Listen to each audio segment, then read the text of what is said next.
ఏమండి, పోలీసు వారి పహారాలో ఒక రాత్రి ఒక పగలు 24 మంది కమిటీ సభ్యులు 7 సీసీ కెమెరాలు మరియు గ్రామ పెద్దల సహకారంతో అలంకారం చేశారండి మా అమ్మవారిని.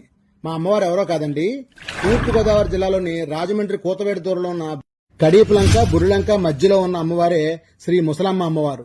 మా అమ్మవారిని శ్రావణ శుక్రవారం వరలక్ష్మి పూజల సందర్భంగా సుమారుగా 22 లక్షల రూపాయలతో అంటే కొత్త పాత నోట్లతో అమ్మవారిని అలంకరించారండి. అంతేకాదండి, మా అమ్మవారి కోసం ₹1 నోట్ల కట్టలు ₹2 నోట్ల కట్టలు దొరకపోతే వాటిని ఒక బండిల్కి 1 వంతు వాల్యూకి 3 వంతుల వాల్యూ ఖరీదు ఇచ్చి మరీ అమ్మవారిని అలంకరించారండి. అమ్మవారి అలంకారానికి గ్రామస్తుల సహకారం, ముఖ్యంగా కమిటీ వాళ్ల సహనం మెచ్చుకోదగ్గదేనండోయ్.